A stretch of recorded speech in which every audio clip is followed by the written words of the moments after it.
Hello and welcome back to another episode of the Eden Road podcast. Where on today's show, we're going to be going over the big win at the Gtech yesterday. Recording this around Monday lunchtime. Craig and Dan both join me. Dan, how you doing? All good. Yeah, we've had a lot of big wins this season if you look at the fixtures we've had at home. And so we're doing really, really well when we play at Gtech. Craig, you okay? Yeah, happy to be back. I've missed a few games after being on holiday, but I'm certainly glad to be back again.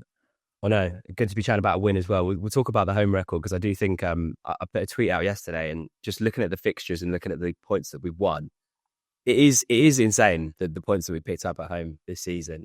But we'll start with tweet of the week. Actually, no, before we start with tweet of the week, remember to drop a comment down below with your thoughts around the Newcastle game. Subscribe to the YouTube and Spotify channels. Follow us on the socials. And if you have been following us on the socials, you will know that this week we are potentially recording probably the best episode we're ever going to do. So we're having Pontus Jansson on Wednesday. I'm not sure when we're going to release it, but you know, and the way this came about was so odd because I'd basically messaged him on the podcast account just about a year ago, or just over a year ago, May 2024, July 2024, I think it was. Randomly the other night, Pontus just replied and just got a message pop up on my phone of a notification from Pontus Jansson. I was like, what the hell is going on? But yeah, Dan, we're having Pontus on the pod. How you feeling about it? Exciting. I think I messaged his brother or his cousin about a year ago as well, but he never responded to me. But maybe he will. Who knows? But yeah, it's going to be amazing. Yeah. Really excited to do that one. And yeah, like you said, I think it'll be the best episode we've ever done. And I can't really think of many better guests if we had a choice of anyone that we're going to get on. So really looking forward to that. Craig, there's going to be so much people are going to want to have us ask about, and so much we already want to ask about, let alone how you feeling about it. Because I know you were absolutely buzzing, even seeing the notifications from Pontus Jansson pop up on all of our guys. That's strange.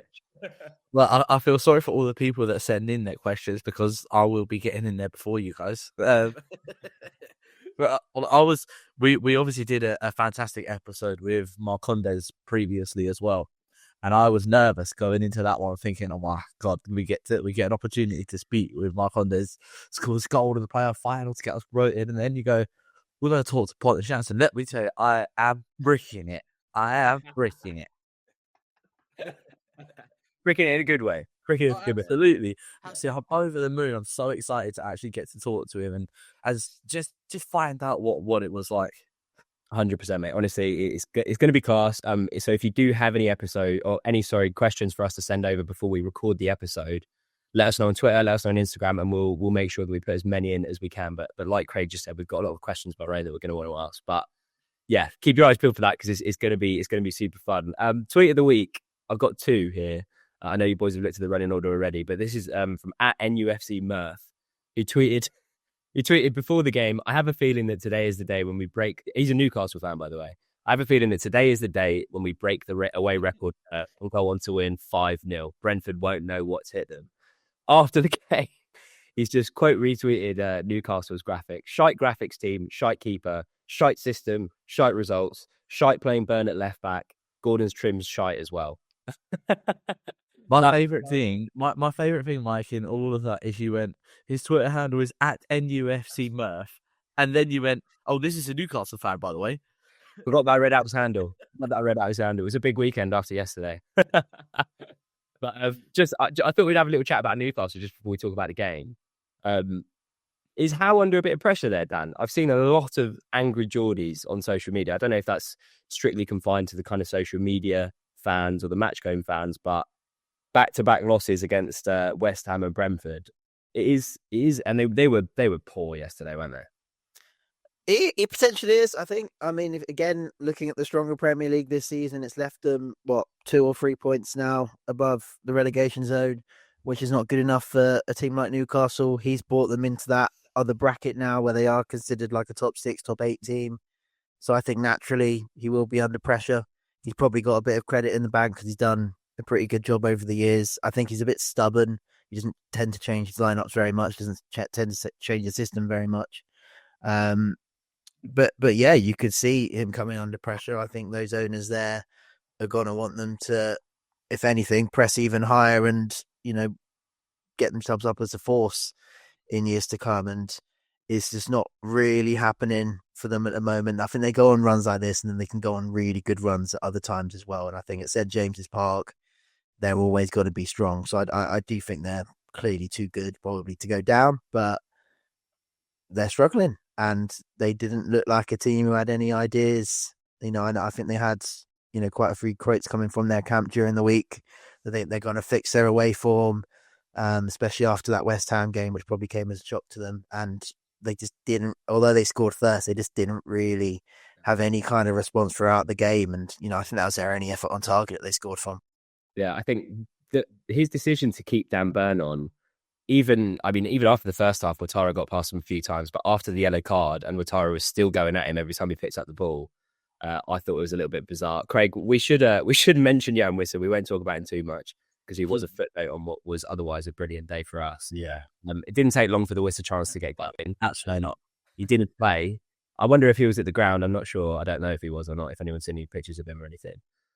But just, a word on Jan Wissa, Craig? Rather not, really. Doesn't deserve it, in my opinion. Does he know what the score was? Oh, yeah. All I can say is I hope you was watching, Wissa. I hope you was watching. I know. 55 million, by the way. He's been injured and he's going to go to AFCON and they could have gone for free in a year's time. Just saying. Just putting it out there. Anyway, boys, let's talk about Brentford. Initial thoughts. I saw the lineup come in, Dan. Hickey in for Ayer at left back. What's your takeaway from the game? What's your takeaway from the lineup? Too impressed? Well, I seem to completely go missing from the match day squad, so he's got another little injury, which is nothing really new there. I think the balance is best with Hickey and Kayode as the fullbacks. I think they're technically the best fullbacks we have. Hickey offers a lot because he's 2-footed. He's technically very good, and he's probably the most well-rounded fullback we have. And I think with regular game time, we've got to remember he's only come in for a few games really so far, and he's slotted in really well. But with regular game time, I think we can see him improve and improve. So I think that is probably the fullback pairing that we want to look to in the future. Otherwise, I didn't really think Keith Andrews needed to change too much, especially looking at our home form and how well we've been doing at home. Yes, last week was a little bit disappointing against Palace. Yes, we were perhaps calling for maybe Schade to have a game off, and maybe still he could have done that, but he was proved right in the end. Schade had one of his better games. He just needs to now I think he'll keep his place now as a result, but he needs to keep with it and stay consistent. And, he's in the Germany team again. I do find it a little bit baffling as to why he gets into the Germany team so regularly. Maybe it says something about the strength of the Germany team at the moment, but I don't think you can have any complaints about the lineup. And, although we didn't create a lot in the first half, I thought second half he was justified. We're sticking with that 11. Yeah, we'll talk about Schade in a bit more detail, but we've said that about a million times about Schade, as in now he needs to kick on. I think we've heard that. That's like a buzzword on this podcast. Now he needs to kick on when we talk about Kevin Schade. But Craig, initial thoughts from Sunday? Seeing Aaron Hickey come in was kind of the only change that I could have called happening to that team. And you got to give Keith Andrews his flowers for sticking with this formation of the 4-3-3, because now we've found it and it seems to work. I mean, it doesn't really matter who we're playing against. It just seems to work for us with the players that we've got. When we take a player out of the forward line and put him in defence, players like Schade, like Dango, like Damsgaard as well, when we play with that back five, they kind of go missing in these games when we do that. So you've got to give him his flowers for sticking with the formation. And yeah, as I say, Hickey was the only change that you could really see happening.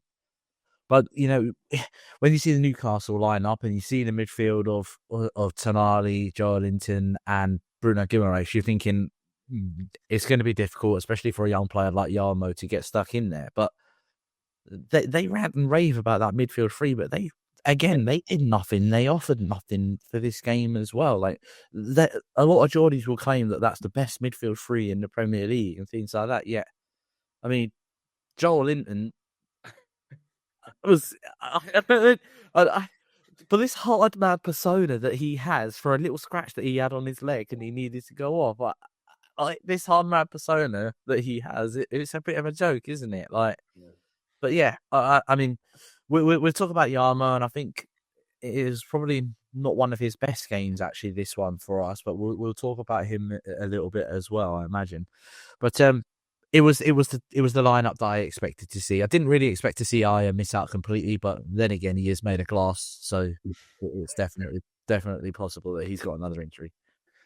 It was a weird game. We'll talk about the kind of goals. I think the first half, we were chatting just before we started recording. The first half was just a bit odd. I didn't think we were that bad, but at the same time, we didn't really create anything outside of a couple of chances from set pieces. Just on Joe Linton as well. Do you see his tackle on Kudus at Tottenham, against Tottenham the other week?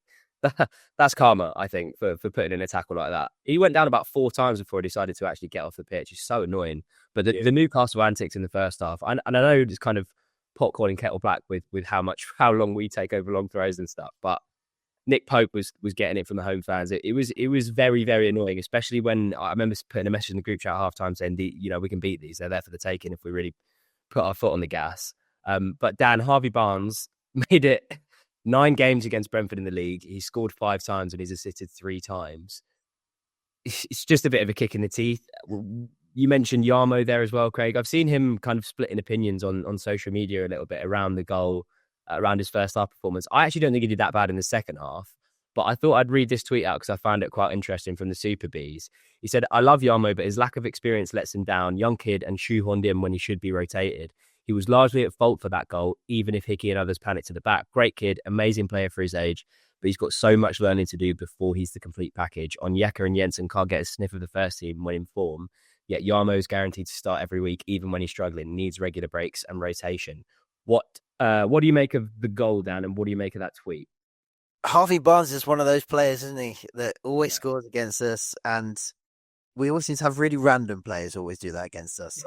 People like Mason Mount and him, and even Harry Wilson to an extent. They don't get a lot of goals generally, but they always seem to score against us, which is really weird. I'd love to know if other teams have just really random players who score regularly. Aside from like your Haalands who scores regularly against most people, are there players like that for other teams? Because they don't seem to score many goals at all. I mean, Yarmo lost the ball, which led to the goal, and I'm assuming that's why we're bringing these into one. I think, definitely if you bring Onyeka in there, we're not going to keep the ball any better over Yarmo. I think what he brings to the team is he covers so much space, more space than I think any of those other players would cover, alongside Jordan Henderson. So I think you need someone like that alongside him. And, the only way he's going to become that complete player and become that best player is with regular game time. For so long, he's had that period where he's been a substitute, minutes here and there. It's really hard to, get that consistency and make those improvements. And I think by playing him now and having him in that team, I don't think any of those others we've mentioned is an obvious upgrade. Jensen's got very different qualities. I can see bringing him on if you need a late goal or if you need that bit of extra creativity. But from the start, 90 minutes, I don't think they're going to be massive upgrades on Yarmo, if any upgrade at all. So I think we're justified in keeping him in the side. And I think we'll reap the rewards of that when he improves. He's had some brilliant games this season. So, I don't think we should be, looking at his place in the side. I'm pleased he's playing. And again, like several others in the side, they're only going to get much better as the years go on. Go on, Craig. You were going to mention in or chip in. I was going to say it's funny, isn't it? We go from player to players like Harvey Barnes and Mason Mount that are always scoring against us. It's a refreshing change from Lee Tomlin always piping up with his goal for Cardiff or something like that, isn't it? Like it's a refreshing change, Players that other people actually know, other than just geezer that keeps scoring against us. Just Yarmo. I'll throw it straight back to you, Craig, because I think you've been semi-critical of Yarmo at times, I want to say, and I think we all have as well. But I saw a stat on Yarmo. I don't know if you guys saw it as well, that he's won the most duels for any midfielder in Europe this season per 90. He's like, it's insane what he does in that midfield. And even yesterday, even in the first half, when he's playing poorly, when he's in that press, he can be really dangerous. And I think we've all said that he does run around like a headless chicken at times. I was eavesdropping on a conversation at half time as well, and they were saying that he can just look really busy without doing much. And I think he was doing that in the first half with the amount of ground that he covers. But I think he's better on the ball than Onyeka. he probably does better off the ball work than Onyeka too. What Yeah. what do you reckon, Craig?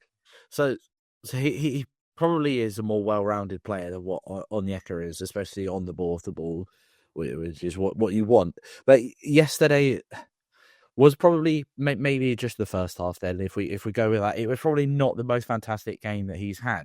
But what I will say is that comment of he looked busy, Yeah, is spot on, because he'll put in the leg work, he'll do the running, because obviously Hendo can't. He'll do that running, he'll do that leg work, so it looks like he's putting in a lot. And to give him his credit, he did win the ball back. As you've just said, he's got the highest win percentage of getting the ball back anyway. But the issue that I had with him yesterday was not his off the ball work. It was as soon as he got on the ball. And numerous times, at least 4 or 5 times, one including the goal, is an aimless pass, which is unlike him, because he doesn't really play like that. He often makes quick short passes, lays it off to other people, and then you see the ones where he can spread it, and he does what Endo does, where he picks the ball up and he can spread the play. He's done that a few times. But the goal that we conceded, I agree with the tweet, is it was completely needless. We was comfortable in possession. All he has to do is lay it back to Kelleher, and he'll take a touch and it will slow the game down. Or he gets rid of it and then the ball is completely in the other direction anyway. But he tries to make a reverse pass, I'm assuming to Dango on the wing, but the way he was running, the pass that he wanted to do was never really going to come off. So we're comfortable in possession. We needlessly give the ball away, and then we just can't react quick enough to win it back. And obviously Harvey Barnes finds himself space, sits down Kayode and Yarmo in the box. Hickey obviously does his best to try and get across, but can't really cover the ground quick enough.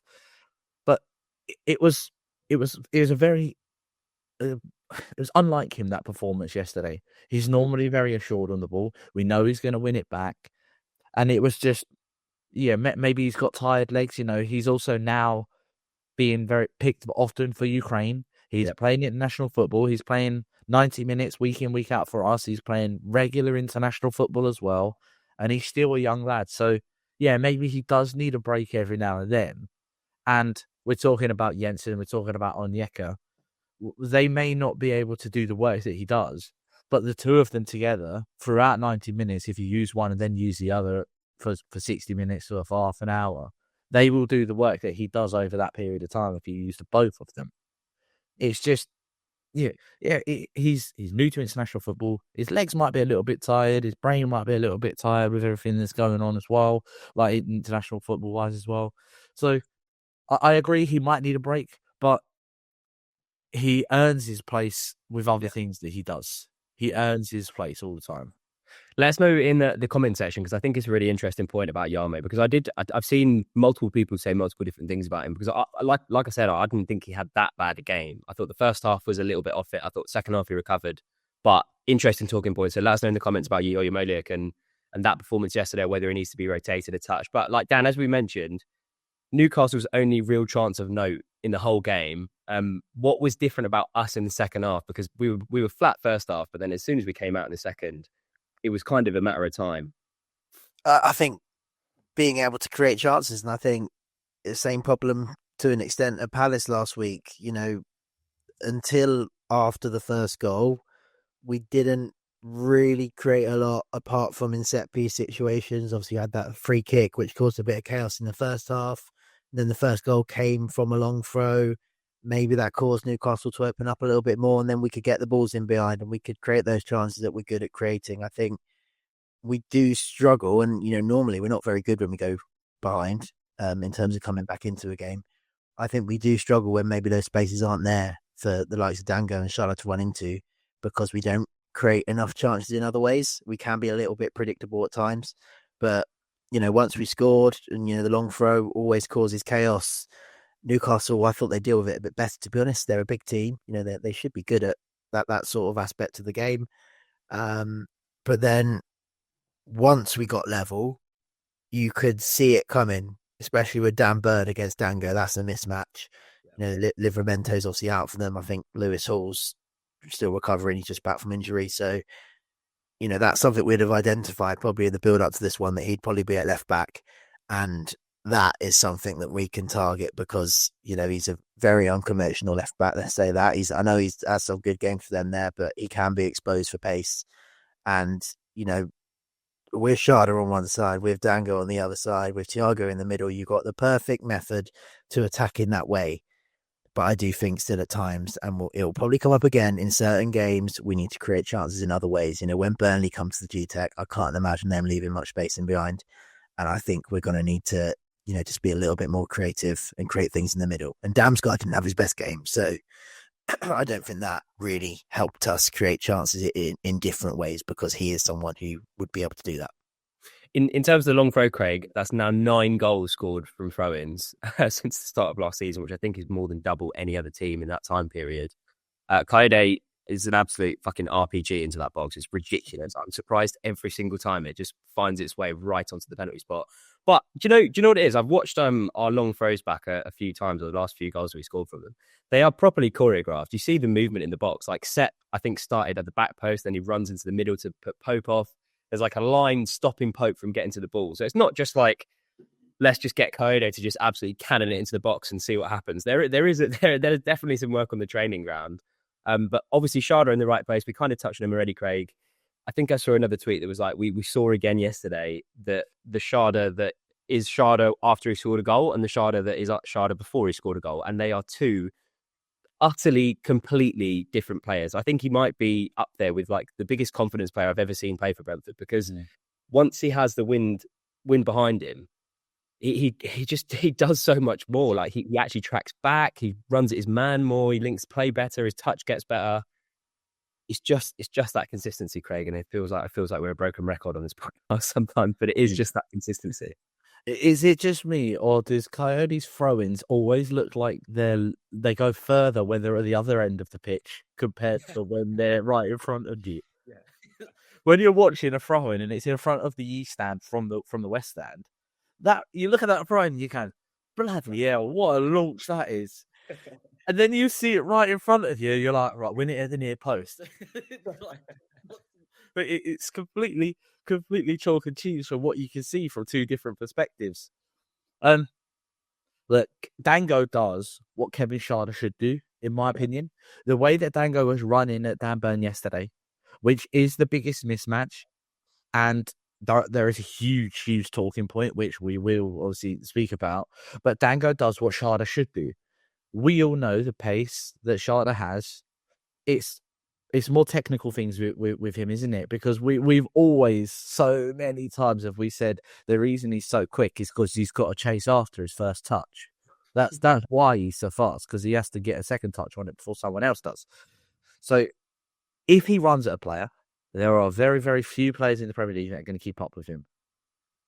And the goal just seems to hit that switch, doesn't it? It just seems to flick it, where all of a sudden it's like, oh, I could do this.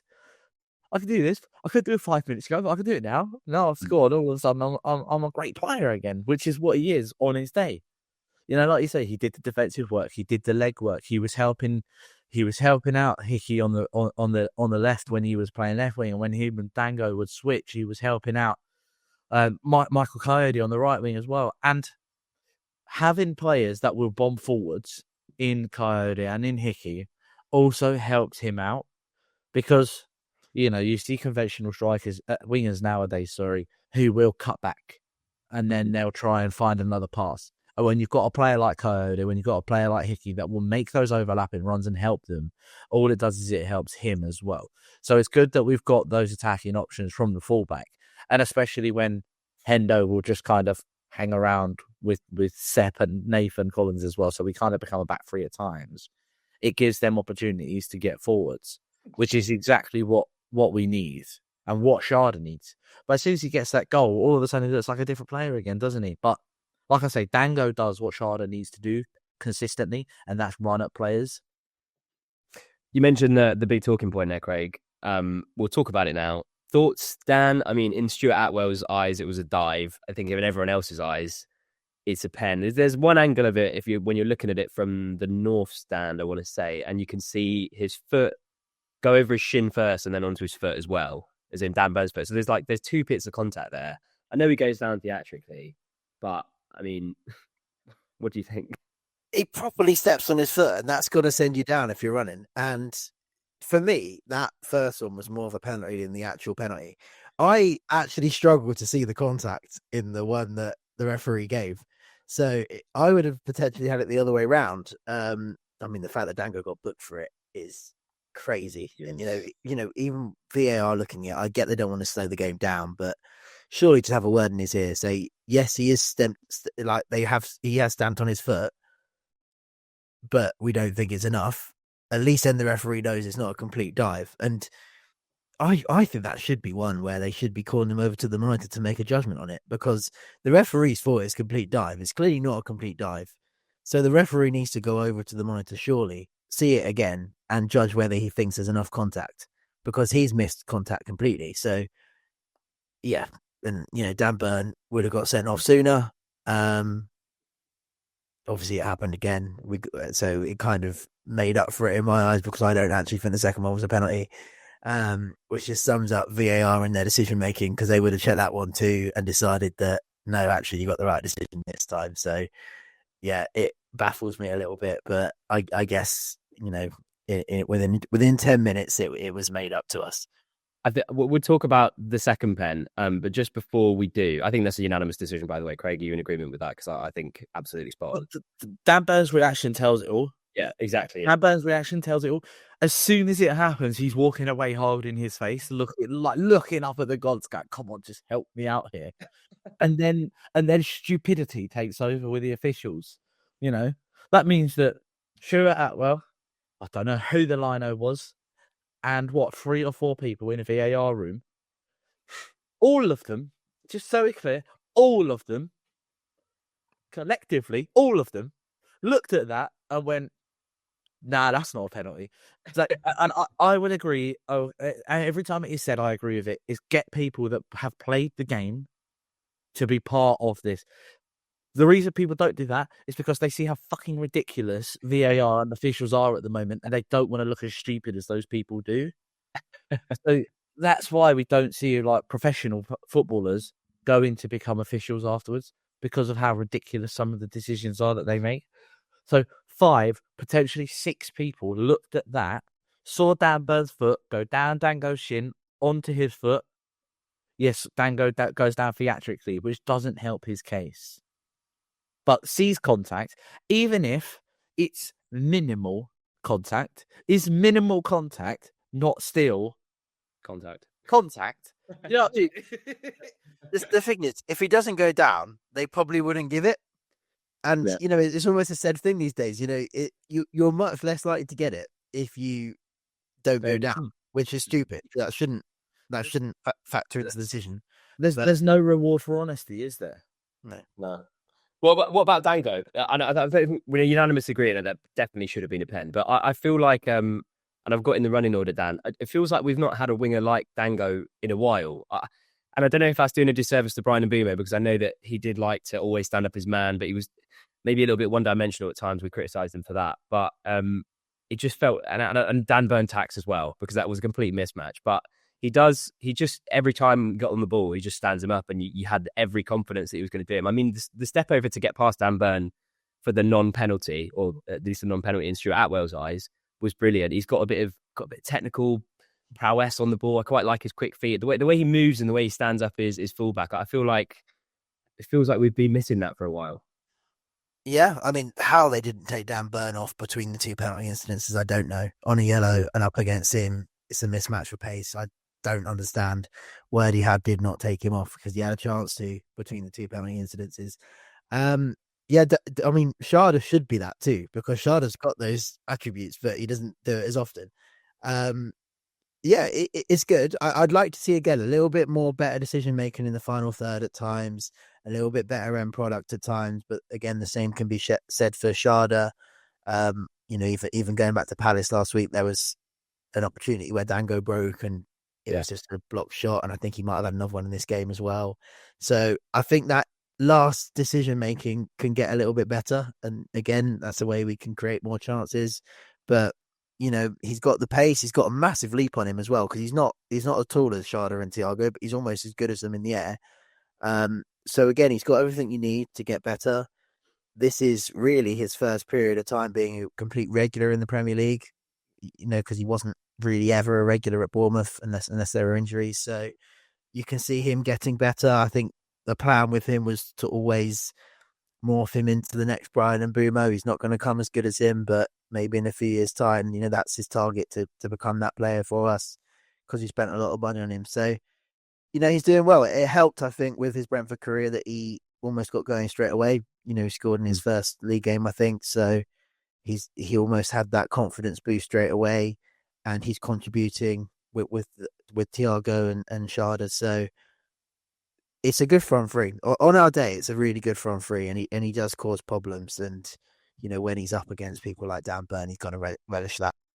Money well spent so far, I think, at least from the early signs. But we'll talk about the second pen and it just was a shit show, really. That is really my issue with VAR, is that when you're at the game and you have no idea what's going on and why it was taking so long and all the fights, and they changed the goalkeeper. I mean, it was an element of them getting what they deserved for the first half antics and all the shithousery in between. But it was just, you stood there and you have no idea why it's taken so long to check the pen, to give the pen, to make the subs, to break up all the fights going on the pitch. You just had no control of the game there. But the one man who did have control, Craig, is Igor Thiago, because I think there was about 10 minutes between, well, not 10 minutes, but I think it was 5.5 minutes I read somewhere between the pen being given. 7 minutes between the pen being given and him stepping up to take it. Ramsdale comes on. I mean, if he saves it, we're all talking about an absolute masterstroke from Eddie Howe.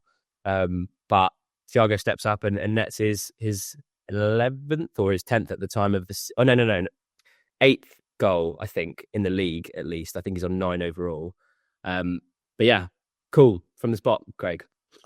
I in regards to the change of the goalkeepers, I actually think Nick Pope should have gone off a long time before that. He was concussed, wasn't he? It was a concussion hub. He went off obviously for Ramsdale, but it was like a coming together with him and Schade, wasn't it? And he kind of jumps over Schade, lands square on his back, and he drops the ball, and it looks like he's out cold. They rush over the physios, they come on and things like that. And when he stands up, and I'm in the West Stand, Mike, I know he's in the West Stand as well. But Dan, I don't know about your view from the north, which I think is what he's here. From the North Stand. From the North Stand, which I think he's not used to it, yeah. As soon as he got up, he's wobbling. He's stumbling around. He's wobbling around. And you're like, shoot at him, man. He's seeing 3 footballs at the minute. Just shoot at him and you'll score. And he's wobbling around, he's stumbling. And even for starters, the referee didn't give a free kick for that challenge on him, by the way. He stopped the game because he was down. But he didn't give a free kick. Irrelevant to the point. Poor refereeing. Who's surprised? But even from that free kick that he takes, he falls over. He stumbles straight away again after that. And then he's wobbling on his feet. He should have been taken off a long time ago. Long time ago. But yeah, Ramsdale, I was actually, when we went 3-1 up, I was dying for them to get another one right at the last minute. So it was irrelevant because of the number 32 on the back of Ramsdale's shirt. And I would have given anything for that sports chant that we do for Ramsdale to come out once more. And I think it would have been brilliant. But yeah, you know what? Over the weekend, I think Semenyo missed a penalty and Haaland missed a penalty. Both of them had a few minute delay between the penalty being awarded and the penalty being taken. And as I said, there was 7 minutes between the penalty being awarded and the penalty being taken for Thiago. Those two were, it's a shame. There's too much time between the penalty being given and the penalty being taken. Like, that's why they've missed it. And then you add those 2 times together and you get Thiago who puts it away. And it's like, is that really just a load of crap to defend the attackers because they've done a bit of a rubbish penalty? That's kind of what Bruno said, didn't he? When we made the subs against United and Bruno's penalty was saved by Kelleher, that was a suggestion made by them, I think, after that game. So yeah, I thought he was going to miss it, to be fair. But you thought he was going to miss that? I thought he was going to miss, yeah. But all I will say is it makes me question more and more and more what the hell Schade was doing taking a penalty away at Sunderland. I know, yeah. That result frustrates me week on week, seeing how good Sunderland are. That's the most annoying part of the season. Well, apart from Fulham, obviously, but like the fact that we just gave away that pen, the fact that we lost that game, I just think it was mental. Anyway, sorry, carry on. But yeah, like there was that time between the penalty being awarded, penalty being taken, substitutes happen. There was trying to be a bit of, dark arts shithousery from Newcastle. I mean, Bruno Guimaraes at one point is trying to scuff up the penalty spot, and that's what then the second little altercation becomes, which then makes it go even longer. But it's cold, ice cold, isn't it, really, from Thiago? Man, puts the ball in the bottom corner, can't complain. And at the moment, if there's anybody in front of goal that I want with the ball in front of goal, it's him. Yeah, 100%. I think I just before we talk about Thiago in a bit more detail, I love that chant, England's number 4 and then England's number 5. Ramsdale came on, that's clear. But, I mean, I'll talk about the third goal, but first I just want to give a shout out to Rico Henry for that clearance, because I don't know why, but for some reason, when they were down to 10, we dropped off on our press, and I really thought they were going to score at one point. And we really should have just been pressing them up high and giving them no time, because they were absolutely out on their feet by the end of that game. But Rico Henry comes on and makes a massive goal line clearance like towards the end of the game, and I'm pretty sure stops a certain goal, and that's as good as a goal really. But anyway, Thiago gets the third, and just Dan, I'll hand over to you for some Thiago love, because I know you love to give it. He was a man possessed in that second half. I thought his link up play was great. If that volley crashes into the back of the net, we're talking about the goal of the season so far. He's so fun to watch. His celebrations are absolutely. I love a passion merchant when he's giving it to the south stand. I think in front of the cameras as well. But yeah, I mean, talk to me about Igor Thiago, Dan. You loving him more and more each week. I do love him, and the fact I thought he'd miss a penalty is nothing on him. It is the delay, and the longer the delay was, I was like, "Oh, it's going to get into his head. It's going to get into his head." It was getting into my head. So yeah, it was nothing on him, and his penalty technique is working. If you put all his penalties together, they're almost the same penalty. But he's got this knack of just sliding it in when the keeper's diving the other way, and Ramsdale even went to go left before he went right. So yeah, really good from Thiago. His all-round game has improved, and the amount of goals he's scoring, I think, it's probably surprising us all what he's on at the moment, only below Haaland. He's just got a little bit of everything, and with the third goal, the defender didn't even know he was there, but another calm finish, settles the nerves after 11 during 11 added minutes. Otherwise it'd have been in a bit of a Liverpool added time situation again, which I would not have. That would have got into my head too. I'm pleased he did that. The confidence is there now.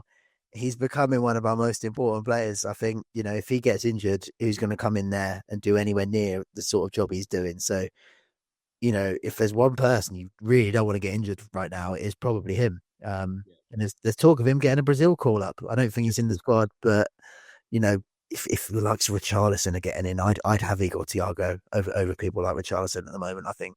I think he's scored more goals just on his own than João Pedro, Richarlison, and one other Brazilian striker who escapes me now, but put together. But yeah, I mean, imagine Brentford having a Brazilian centre forward at a World Cup.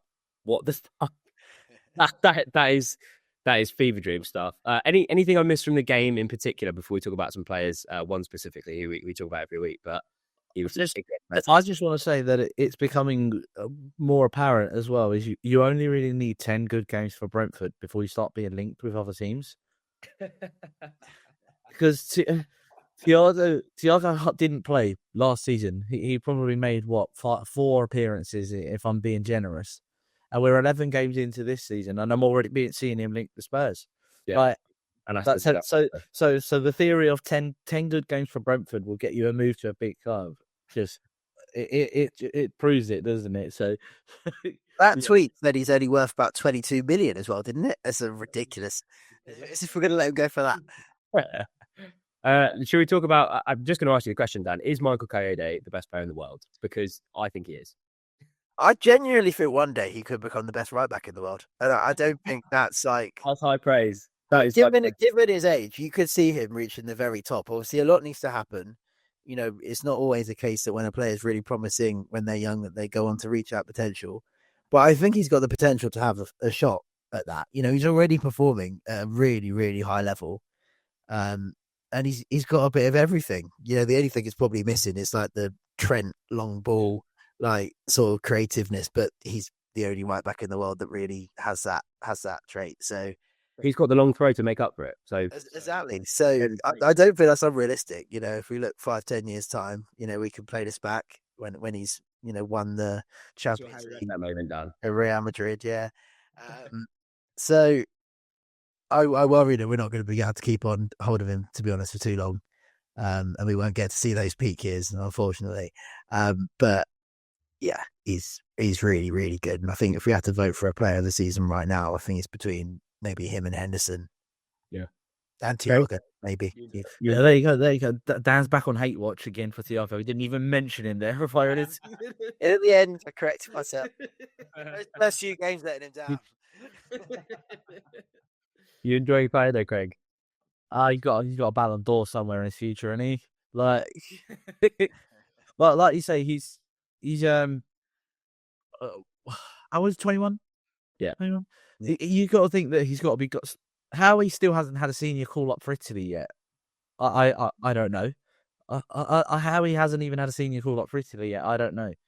But every team seems to have that one thing about them, don't they? You look at City, they've got Haaland. You look at Arsenal, they've got set pieces. And now we've got a long throw. And I'm here for it, by the way. I'm absolutely here for it. And I love it because it winds teams up, it winds pundits up, and people hate it because it's so Route One. It is anti-football because it's not really football, is it? It's just launch the ball as hard as you can in the box and hope that something comes out of it. But like you said, when you really watch it, there is a bit to it. And, the movement from Sepp, the movement from Nathan, and how we work the ball in front of the goalkeeper, there is more to it. But people hate it because it's so Route One. And I'm here for it. The more people hate it, the more I will love it. Long may it continue. I think even just to kind of narrow it down to the long throw, like I just think his all-round game is just getting better each week. There was a point in the first half where the ball was in the air a lot yesterday. The ball came down, he let it bounce, took a touch off his knee, flicked it over someone's head, and then ran it into the other corner. I'm like, yeah. And there was also a moment he launches the ball in from the left-hand side. This is in the first half. And he's already sprinting across the other end of the pitch to go and launch the ball in for the right-hand side, just going back and forth. He must be so much side to side. Yeah. I would love to see his heat map because I reckon it's just side to side stuff like that, isn't it? Dan, you mentioned that Dams was a touch off it yesterday. I mean, if we're going to criticise Yarmo a little bit, we should do for Dams as well, because we spoke about him. He was quiet at Palace. We said that he's not really been at the levels he was, or anywhere near to the levels he was last season. I mean, there was a few nice touches here and there. There was a moment in the first half where he has a really nice layoff for Ouattara to get him behind. But again, the decision-making from Ouattara wasn't quite there. What's going on with Dams? I mean, we touched on it last week, but we're just putting that down to an off day. He did contribute, like that. He was part of that momentum shift in the second half, and we really started to get at them. But just a few loose touches, few running into players. He looked quite slight on the pitch yesterday in that midfield of Joelinton, Tonali, and Guimaraes. That's probably because he is quite slight compared. Yeah. I think we hold him to a very high standard because of how good he was consistently last season. I don't think he's hit those same heights on a consistent level this season. Part of it could be due to, he probably got to know Brian and Wissa so well last season, exactly where they'd be at what time. He's having to probably do that again to work out where Dango likes to run, where he likes to receive the ball, same with Thiago. So there might be some natural just learning going on there. But, on his day, I still think he can be our best player on his day. I think he's got to be in there. We've got no one else like him.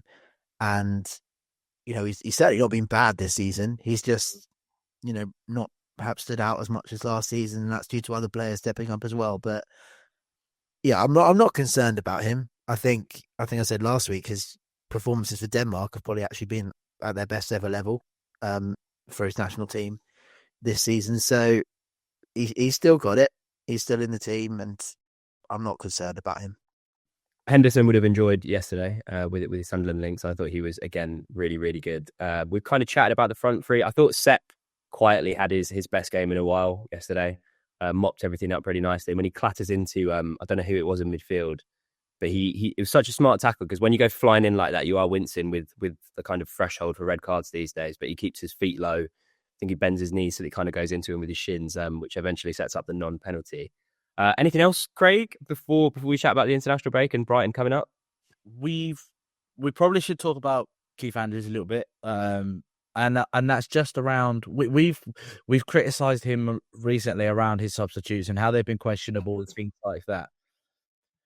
But I will actually say the way that he changes up the midfield in this game, taking Yarmo off and taking Damsgaard off, bringing on Janel and Jensen, I thought that was actually quite a smart move to change the midfield the way we did, where, this was after, I believe, they had the red card. Yeah. And we were sitting back a little bit, like you said. It felt like we wasn't really getting out of that area. So to change the midfield slightly, I thought was clever. And I was thinking after the penalty, after we've gone 2-1 up, I was thinking it might be time to take Dango off, just because of how he's been going. He does go down theatrically. They are getting close to him, and if that donut with a whistle thinks he's going to dive again, he's only going to book him and send him off. So it was right. I was actually thinking, get him off, get Fab on, or get Reece Nelson on, and then you've got a pair of fresh legs to run at a tired defence as well. Obviously, Reece Nelson comes on in the 87th minute, which actually worked out quite well, because it's his attack that ends up with a ball at Thiago's feet through the middle, where the Newcastle defence just completely fall asleep for that. But I think he got the substitutes right this week with the way that he changed the midfield at the right time. I think he got it right. I would like us to see more attacking substitutes earlier in the game and not having to wait until the 87th, 90th minute to see it. But in regards to where the game was and what was happening, the changes in midfield were the right changes that he made. I think we've seen our games quite well when we've been ahead under Keith Andrews. I think the concern is when we're not winning and he's not changing enough to change that or to go more offensive. He's not being brave enough in those situations. And obviously it never came to that in this one. But it would have been interesting to see what would have happened if we didn't get that first goal and it took a little bit longer to come. When would he have changed things? When would he have gone more positive? And then what the subs would have looked like? Because I think that's the biggest criticism I have about him throughout the first part of this season. We'll talk about the international break and Brighton coming up, but kind of overall thoughts. I guess we're not halfway yet, but we're approaching halfway in the season. 13 points from 18 points at home against Liverpool, City, Chelsea, United, Villa, and now Newcastle. That's really impressive, I think, personally. And like we just mentioned, we finally got a win from a losing position, which is something that we've been criticising Andrews for in terms of changing the game. How have you, Craig? You've not been on the pod, so how have you kind of? Can you give us like a kind of sum up of this international break as we go into the international break? Sorry, how are you feeling? Well, as you put in the running order, there's a graphic, isn't there? The match of the day used in comparison to where we were last season. After 11 games, we've won 5, drawn 1, lost 5, which is exactly the same as where we were last season, with the exact same goal difference of 0, which is where we were last season. The only criticism that I can give is that we're not picking up enough points away from home again, which is exactly the same as last season. Obviously, we haven't had to wait till January, thank God, to get a win away from home. But, you look at the Sunderland game, you look at the penalty incident, you look at Forest and where they are now, and that doesn't look like a fantastic result. You look at that Fulham game and the manner in which we concede the goals is not great. So the only criticism that you can give is that we're not picking up enough points away from home, which is the same story as last season. We're on track to do what we did last season, where we only dropped points in one game, wasn't it? In the first 7 games. All right, I think we might have drawn. Did we draw another home game? Yeah, Chelsea. I mean, we've drawn one game, lost one at home, but we're on track to do what we did last season with the home record that we've got. And they always say, win your home games and don't lose away from home. But we need to start. I mean, I think we've only drawn one game. I don't think anyone else has drawn less, or I don't think anybody else has drawn one game. Have they? I think we're the only team to have drawn once. So I've actually got that. Have I got that in front of me? Let's have a look. I'll fill in space, shall I? Sorry, go on. Go on, I was going to say, this is 3 podcasts worth, and then the silence is deafening. I think Man City have also drawn once, as have Burnley and West Ham. So you're a little bit off the mark, but I kind of get where you're coming from. But And nobody's drawn less games than we have. that's some stat. What we say though, is it like the narrative?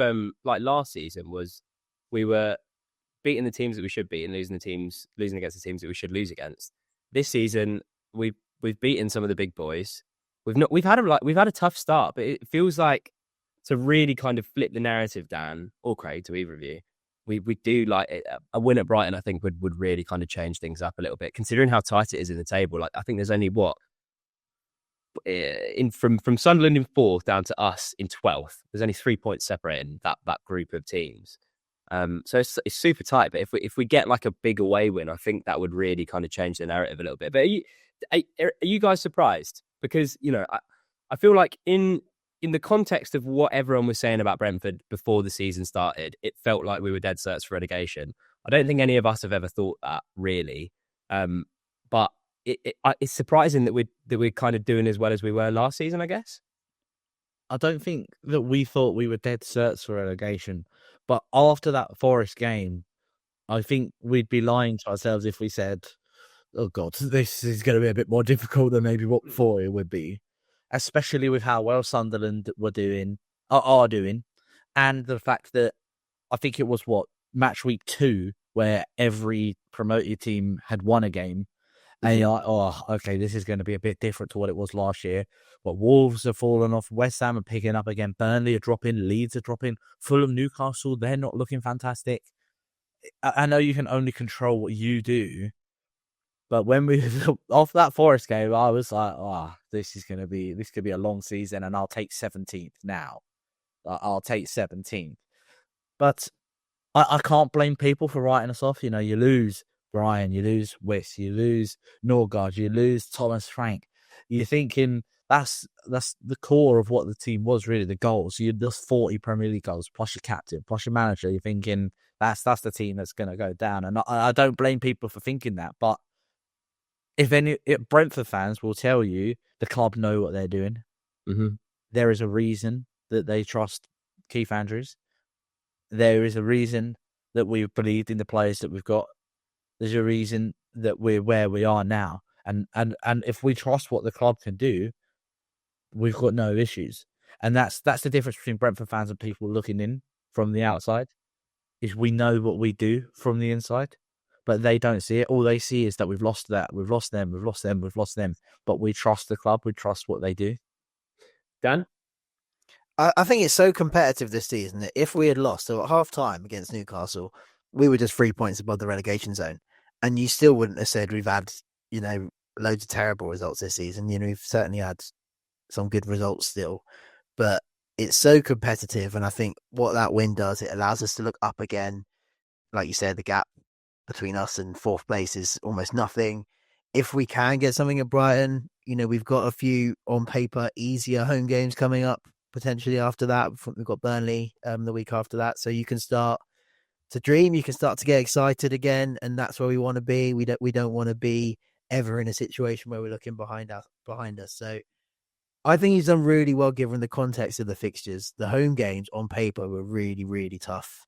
And away games in the Premier League are tough anyway, no matter who you're playing. Mm-hmm. So that was my worry at the start of the season, I think, looking at those home games and think even out of them, you can't really see any of those being easy or, winnable even in some cases. So if we played any of the teams we played at home at a neutral venue, I don't think we would have been favourites in any of them.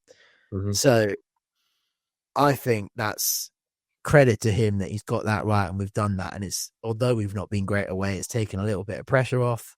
We can go into some of these away games with a bit more confidence and belief that we can beat teams.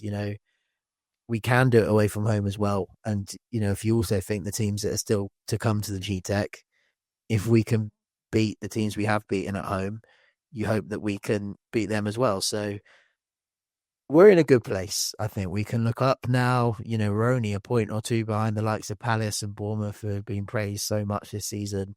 So it's really positive, and we just got to stay on that track. I think there's been a clear improvement between the start of the season and now. Even that first home win against Villa, it was really ugly, like extremely ugly. We were so direct that day, and it has improved.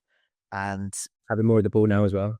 Yeah, he's shown that he can get results, maybe even when we're not doing so well, but also that he can, expand the playing style a bit more and show a bit of that progression as time goes on. So, yeah, another 2 weeks to work on it. I think we need to look after certain players over the international break. I think Scotland and Aaron Hickey worries me a little bit, given that's how he got slightly injured again before, and I think they rely on him a lot, and obviously they're looking to qualify. So the countries need to look after their players, but hopefully we can come back again with no more injuries, unlike the last international break. Yeah, I think that's a good point to round off. Let us know in the comment section, like kind of what you've thought about Keith Andrews in terms of the conversation we've just had going into this November international break. We'll be back this week. As I said at the top of the show, we've got a massive podcast with Pontus Janssen that we're all really looking forward to. So if you've got any questions for that, let us know on Twitter, get in touch on Instagram. You know where to find us, at the Ealing Road on Twitter, at Ealing Road Pod on Instagram. And yeah, anything that you guys want to ask, we'll cover off all the kind of obvious ones.